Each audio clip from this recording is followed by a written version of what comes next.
챔피언이 되시기까지 간절함이 있으셨을 것 같아요. 아까 말씀드린 대로 아버님 돌아가신 것도 원동력이 됐고, 제가 여쭤보는 거는 그 간절함이 즉 헝그리 정신으로도 이어질 수 있는데요. 그 운동에서 정신력은 어느 정도 비중을 차지할까요? 거의 다죠. 음, 그 정신력으로 이 육체를 깨워야 돼. 네. 죄송하지만 100% 중에 몇 %라고 좀 보시나요? 80%죠. 그러니까 이제 아침에 자고 싶은 마음을, 자고 싶은 육체를, 자고 싶은 근육을 이 정신으로 깨워야 돼. 그래서 그 자고 싶은 근육을 일깨워서 뛰어야 그게 힘이 됩니다. 그래서 제가 감히 우리 후배님들에게 너희들이 만약에 운동을 하면서 아침에 뛰기 싫다? 권투 쳐봐라. 하지 마라. 안 된다. 헝그리 정신이 그 이야기를 제가 하는 이유가 그만큼 아침 운동이 중요하다. 아침을 잘 깨워야 하루가 또 즐겁고. 그럼 게으르면 아무리 능력이 있고 기술적으로 복싱 기술이 있어도 게으르면 안 된다는 말씀인가요? 그렇죠. 근데 그것이 그 비단 이 복싱뿐만이 아니라 그 세계적인 큰 일을 하는 사람을 기준으로 볼 때도 예. 아침잠 많은 사람들이 성공률이 적습니다. 아, 그렇군요. 그러면 뭐 우리나라 속담에 빨리 깬 새가 더 먹이를 많이 먹는다는 말 동의를 하신가요?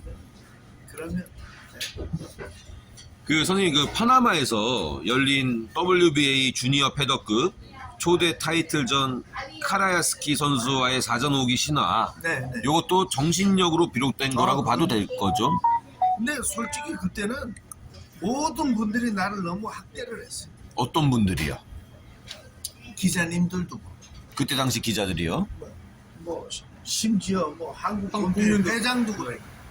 질 거라고 봤나요? 네, 모두를 질 거. 이유는 뭔가? 그때 당시에 카라야스키가 언더독이 아니라 탑독이었나요?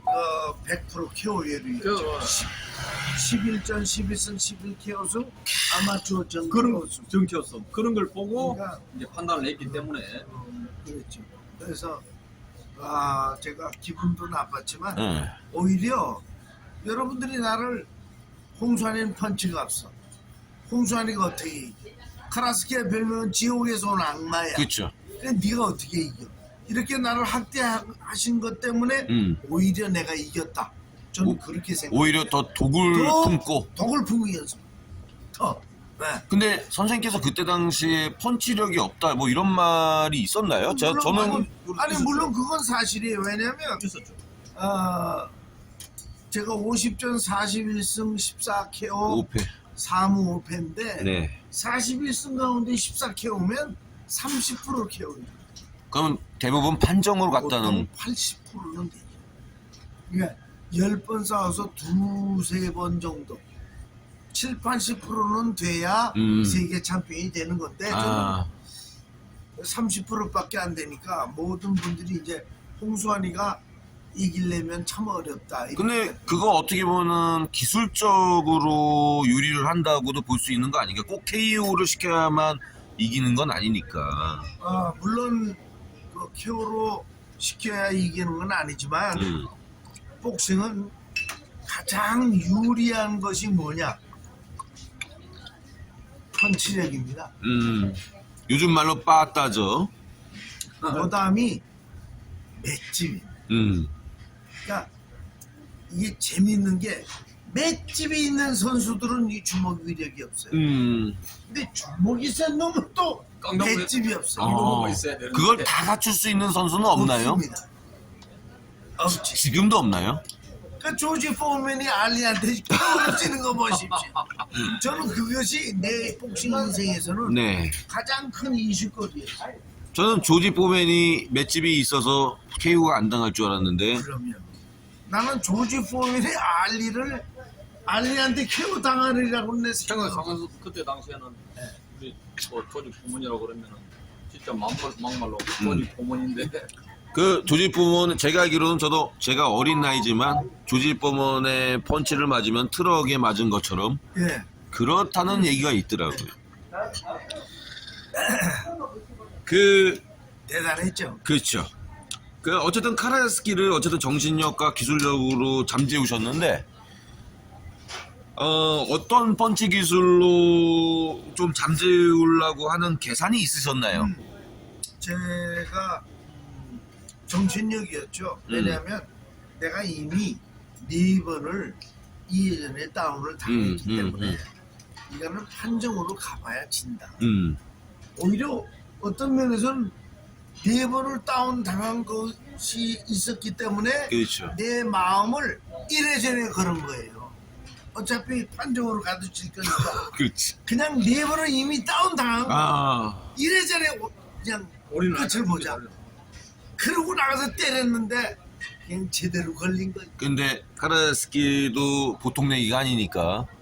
걔도 내 주먹을 많이 피하려고 노력을 했죠. 그런데 정말로 그 괄세 속에서 열심히 연습한 것이 그놈을 그 위기에서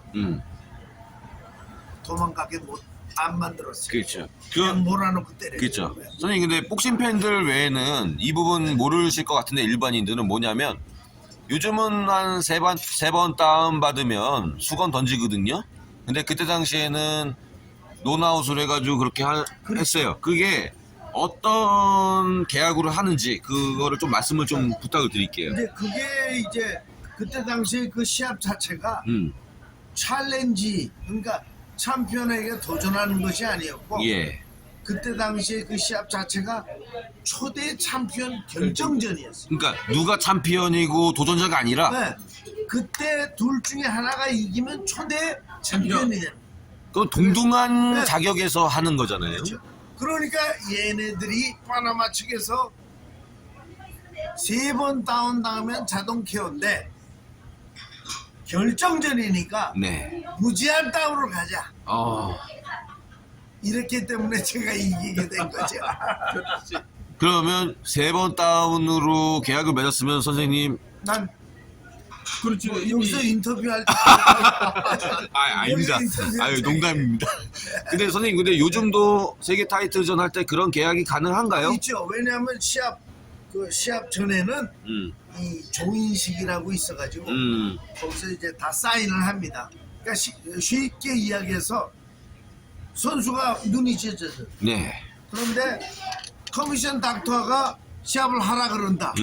그런데 시합을 하라 그러면 시합을 진행을 하는데 만에 하나 이쪽 코너에서 코치가 우리 못하겠다 그러면 시합은 스톱입니다. 아.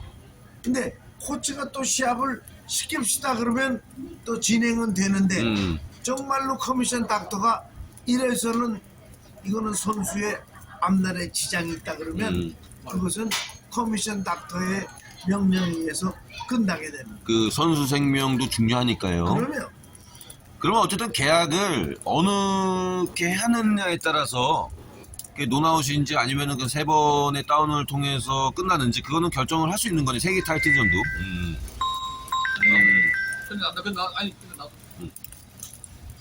그렇군요. 저는 궁금한 게 선생님께서 현역 때 네. 뭐 복싱 기술도 많지 않습니까? 네. 즐겼었던 그 기술을 좀 알고 싶습니다. 뭐 예를 들어서 박종팔 선수님 같은 경우에는 레프트훅이나 바디샷 이렇게 말씀하시더라고요. 좀 어떻게 좀 생각하시나요? 저는 잽잽 완투. 잽잽 완투. 잽잽 완투. 선수들마다 다 틀리고 선수들마다 틀리지만 잽잽 완투 기본이 돼 있으면 양훅이고 양어퍼고 자기도 모르게 다 나옵니다. 그래서 저는 잽잽 완투를 그렇게 중요시했고 그 노병렬 사범님이라고 계셨습니다. 네네. 그 노병렬 사범님이 참 복싱을 잘 지도하셨거든요. 그분의 철칙이 뭡니까? 잽으로 시작하고 잽으로 끝내는 훌륭하신 분입니다. 그렇군요. 잽이 나와야 라이트도 나오고 하는 거니까. 그렇군요. 그 20년 가까이 한국 프로 복싱계에서 남자 세계 챔피언을 배출 못하고 있습니다. 네. 그 복싱인으로서 네. 좀 참담한 생각도 하실 수 있는데요. 저 젊은이들이 복싱으로 뭔가 해내려는 의지가 약해서인지 아니면 실력 부족인지 한번 말씀 부탁드리겠습니다. 사실은 쪽팔리는 이야기입니다. 음, 근데 우리 시절에는 선생님이 참 훌륭하셨어요. 지도자가. 그리고 지도자가 아침 운동부터 지도를 했어요. 네. 그것이 대한민국 복싱이 가장 강했던 그 전성시대의 선생님들입니다. 선수 이전의 선생님들이 솔선수범해서 열심히 가르쳤고 네. 그러다 보면은 선수가 나왔어요. 제가 지금도 잊지 못할 것은 사전옥이나 네. 엄마나 참편 먹었을 때나 그 선생님이 마지막에 하신 말씀들이 아직도 기억이 나요. 네. 왜? 말씀 이전에 그들은 우리 수환이가 세계 챔피언이 되는구나 할 때에 그 말로 표현하지 못한 그 눈물이 있었어요. 그 다음에 내가 4번을 쓰러지고 나서 챔피언 될 때 2번째 파나마에서는 네. 우리 선생님께서 나한테 한 말이 생각나.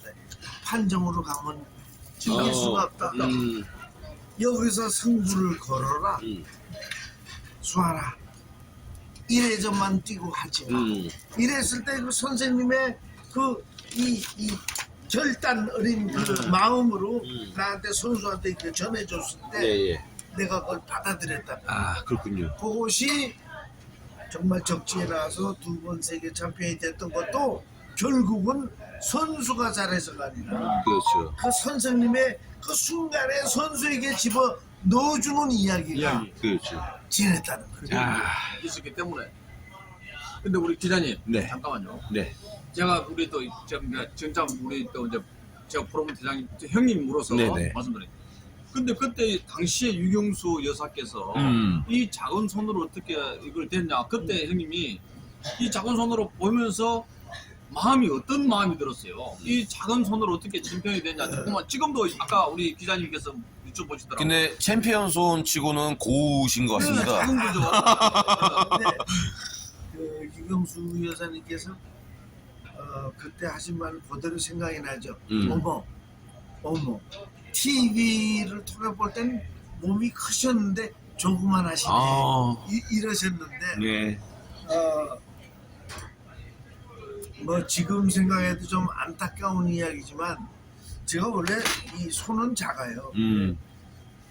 초등학교 때 내가